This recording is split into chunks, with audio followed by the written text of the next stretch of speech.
Ladies and gentlemen, welcome to the first episode of the Market Update. I've got myself and Nick Stewart from Century 21. Hello. Mate, How you going, Lucky? excited. Yeah, it's good. Excited to have you in the seat. It's going to be a good chat. It's good. Let's just talk a few things. Firstly, buy sentiment, and then we can jump into your vendor feedback, and then maybe talk a bit about my clients and how they've been experiencing the marketplace. So, first of all, the first week into the second quarter, it's been an exciting start of the year. Big sales. Big sales. It's been a strange start to the year. Way I sort of have seen it is it's been up and down, and buyer sentiment for us in open houses has been patchy based on which area you're in, what type of property. But overall, the market's still transacting really well. People are still buying, but what I'm seeing is people are starting to take a little bit more caution. I've seen a lot more people engaging buyers agents, which you might be able to report on that, but just a lot more people doing more research, taking more caution, and reading into what the media is telling us.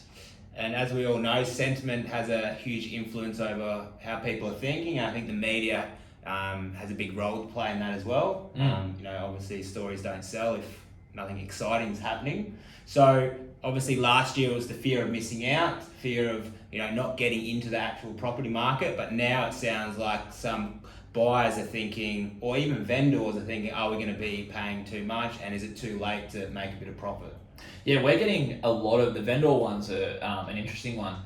This morning I sat down with my team, we looked at the appraisals we'd done, valuations we'd done through April, and what we'd seen is we'd done probably twice as many as we would usually do, and that's legitimate sellers. We'll do updates for people as well. That's people who are legitimately thinking of selling, may have already listed with us or with another agent, or are still just waiting to do some things, but they're selling.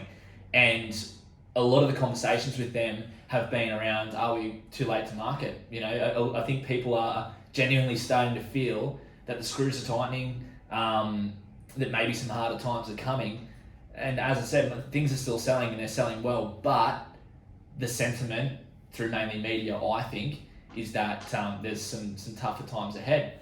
And once again, I know for past experiences, these opportunities or these parts of the marketplace, let's say it is elections or the end of the year or COVID or the war, when there is a little bit of hesitancy in the marketplace, it's actually a great time to buy because there's absolutely amazing opportunities out there to secure. And you'll often see some properties going, like we're still seeing crazy prices, right? Georgetown got the record the other week. And then Wickham the other day as well. There you go. Yep. There you go.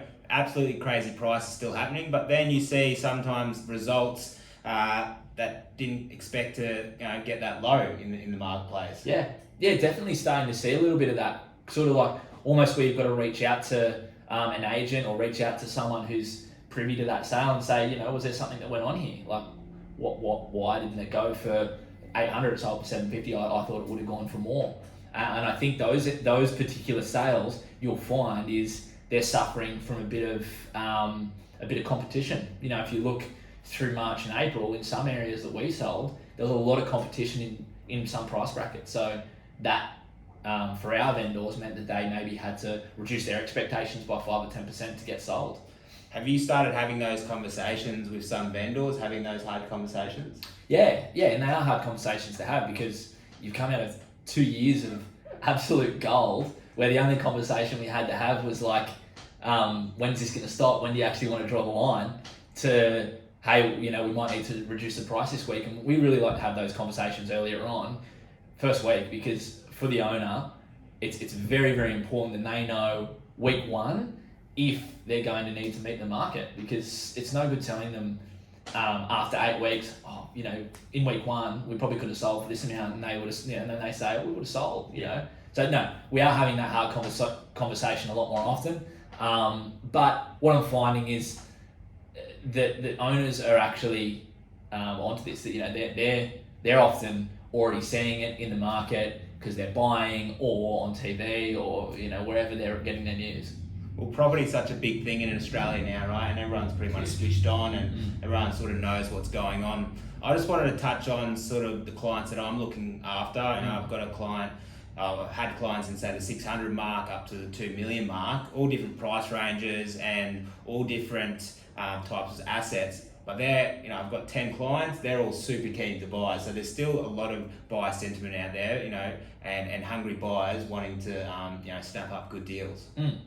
Yeah, and we're saying the same thing. I think it's just, would you say that some of them are a bit more cautious at the moment as to, are they leaning on you a bit more for your knowledge and your advice? Yeah, most definitely. And that's where I think we're coming in to play a lot, is actually understanding the marketplace and not overpaying, because obviously some prices last year were crazy, and you don't want to be buying a property that's overpriced. That's it. And we're actually, one thing we're starting to do a little bit more of, I've noticed just in the last 30 days, is off market, because it might not necessarily be beneficial for someone to go to market if there's a lot of competition in that price bracket. And it's better off to get someone like yourself through.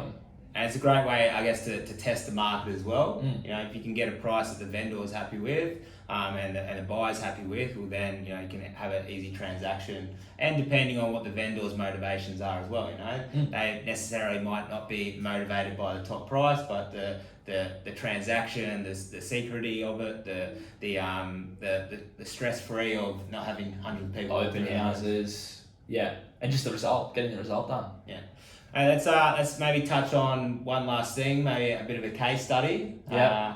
So our team recently sold 21 Rawson Street, Mayfield. 21 Rawson Street, Mayfield. It was fully turnkey, 3-bedroom, single lock-up garage that was extended a little bit. So we had expectations for that around the $1 million mark, and based on that, we thought buyers would probably see it between 950 and $1 million. So we had a guide around that price.